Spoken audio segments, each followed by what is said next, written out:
Senhor Deus e Pai, eu te agradeço pela vida, pelas palavras de conhecimento e de discernimento que tem nos entregado a cada dia e que nos revelam seu infinito e insondável amor por nós. E nós estamos aqui mais uma vez para te adorar e para ouvir o que o Senhor vai nos falar. Toque em cada um de nós, nos abençoe em todas as áreas da nossa vida. Guia nossos pensamentos, desejos e decisões.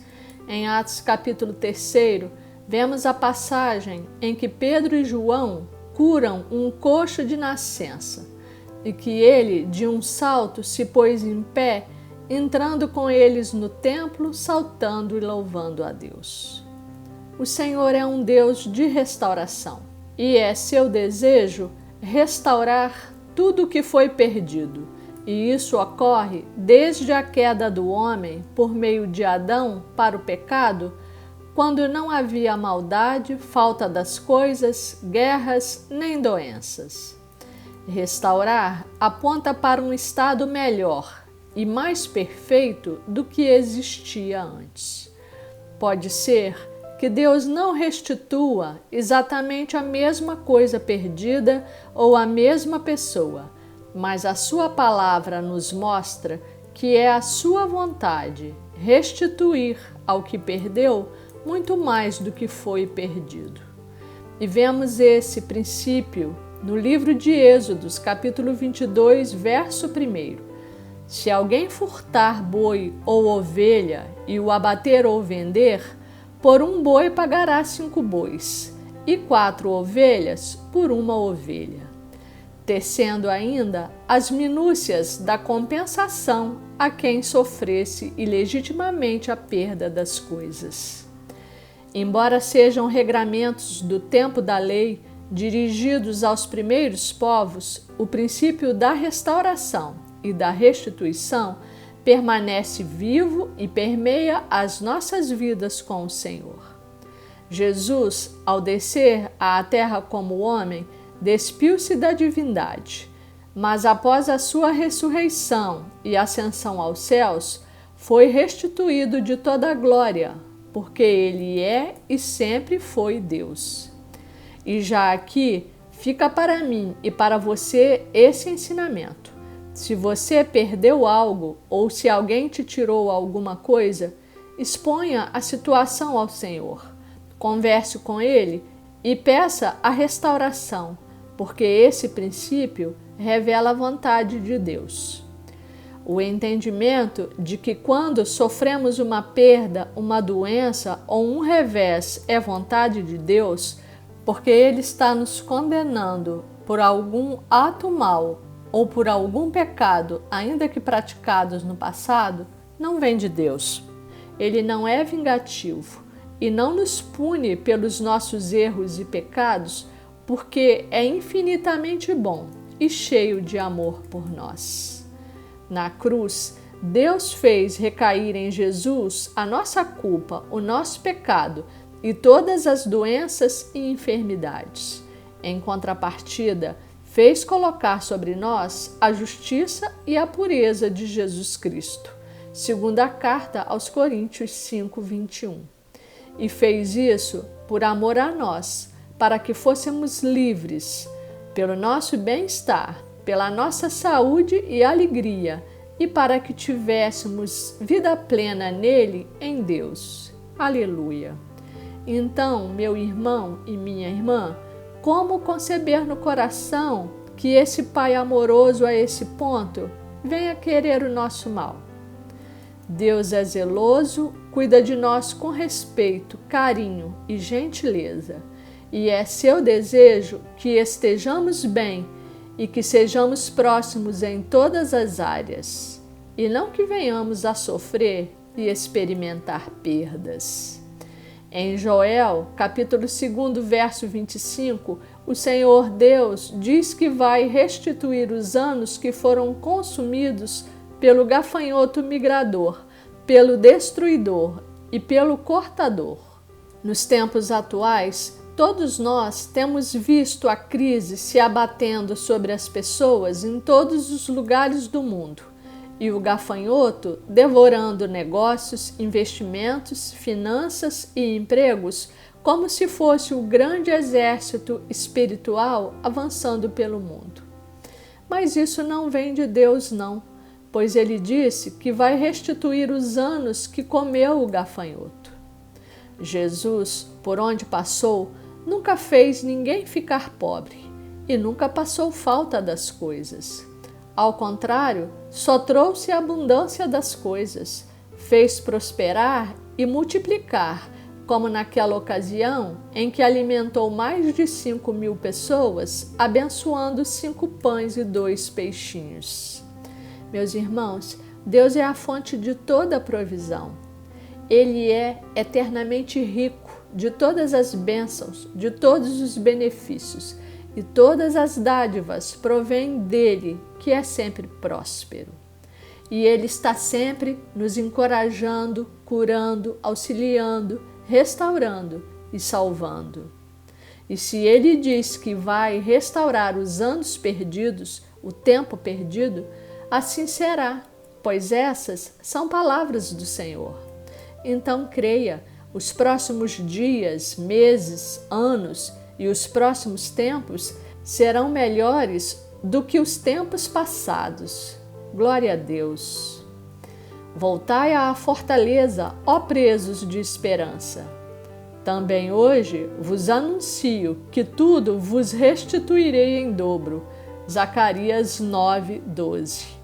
Jesus é a nossa fortaleza na recessão, diante da gripe, diante da Covid-19, da leucemia, do câncer e de todas as doenças e dificuldades. Se estamos em Jesus, estamos firmes e seguros. Ele nos sustenta e as dificuldades da vida não nos farão cair como ocorre com as pessoas do mundo, porque Ele é a nossa força. Glória ao Senhor Jesus. Romanos capítulo 5, verso 2, também diz que devemos nos regozijar na esperança da glória de Deus, explicando que a esperança não confunde, porque o amor de Deus é derramado em nosso coração pelo Espírito Santo que nos foi outorgado. Verso 5. Sejamos cativos da esperança que vem de Deus pelo Espírito Santo, da expectativa e da confiança pelas coisas boas e que elas vão acontecer, e expulsemos o pensamento do medo que atrai a ocorrência de fatos ruins. Já percebeu que quando o celular toca no meio da noite, logo nos sobressaltamos? É porque esperamos notícia ruim. Plante a esperança no seu coração e viva no aguardo de bons acontecimentos. Meu irmão, minha irmã, depois do sacrifício de Jesus lá na cruz, tudo mudou. No tempo da lei, Deus exigia justiça do homem. Agora, ao tempo da graça e pela fé, Jesus nos tornou justos como dádiva e dom de Deus. Ao tempo da lei, Deus cobrava ao homem pela prática de atos de justiça, dizendo que visitava a iniquidade dos pais nos filhos até a 3ª e 4ª geração. Deuteronômio 5:9. Mas pelo sangue de Jesus, que nos redimiu da maldição e nos tornou justos, pela sua graça Deus diz que dos nossos pecados não se lembrará mais. Jeremias 31:34. E essa graça é tão maravilhosa que em Romanos 4, versos 6 a 8, Davi diz que bem-aventurado é o homem a quem Deus atribui justiça independentemente de obras, aqueles cujas iniquidades são perdoadas e cujos pecados são cobertos, e o homem a quem o Senhor jamais imputará pecado. Que palavra maravilhosa! E Davi diz isso porque ele viveu no tempo da lei e foi cobrado por seus atos e por seus pecados. Lembra que quando pecou com Batseba e ela ficou grávida, Deus lhe disse pela boca do profeta Natã que o seu pecado era perdoado e que ele não morreria, mas que o filho que havia nascido morreria? Segundo o livro de Samuel, capítulo 12. E diante de tudo isso, essa é a pergunta que o Senhor apresenta para nós no dia de hoje. Por que você está optando por viver debaixo da lei e da maldição, se a sua graça redentora já está disponível para todos os que creem que Jesus Cristo ressuscitou dos mortos e é o único Senhor e Salvador? Transforme a sua vida pela renovação da sua mente, para experimentar a boa, agradável e perfeita vontade de Deus, Romanos 12:2, para que possa receber a restauração da parte do Senhor. E eu oro para que Deus venha retirar o véu de sobre os seus olhos, para que possa aceitar a Jesus como Senhor e Salvador, livrar-se da maldição de querer os preceitos da lei e receber a sua maravilhosa graça, que salva e que liberta sobre a sua vida. A certeza de que por Jesus o Pai nos vê como justiça de Deus e que não é o seu desejo e interesse nos punir por nossos erros e pecados, porque eles já foram punidos em Jesus, abre as portas para que possamos ser restaurados de tudo o que foi perdido. E até a dor pela perda de um ente querido, como do marido ou da esposa, de um filho, do pai, da mãe, será objeto de restauração pelo Senhor. Não pela volta deles, já que nós é que iremos a eles, como bem disse Davi quando seu filho morreu, segundo o livro de Samuel 12:23. Mas pelo bálsamo do amor, do consolo e do conforto que o Senhor, por meio do Espírito Santo, concede aos corações, inclusive pela ocorrência de outros acontecimentos para fazer o contraponto à dor. Lembro que o Senhor chamou um dos meus irmãos para si em 1980, quando ele tinha 15 anos. Passados alguns anos, no mesmo dia em que houve a sua morte, o Senhor nos presenteou com o nascimento de um sobrinho. E eu agradeço ao Pai por essa palavra de amor e de bondade e por esse ensinamento de vida que eu creio vai te libertar de muitas amarras, de culpas infundadas, de medos e de muitas práticas antigas que não vigoram mais e que não agradam a Deus. E que um tempo novo de esperança, de restauração, de restituição, de salvação e de comunhão com o Senhor Jesus começa hoje na sua vida. Amém.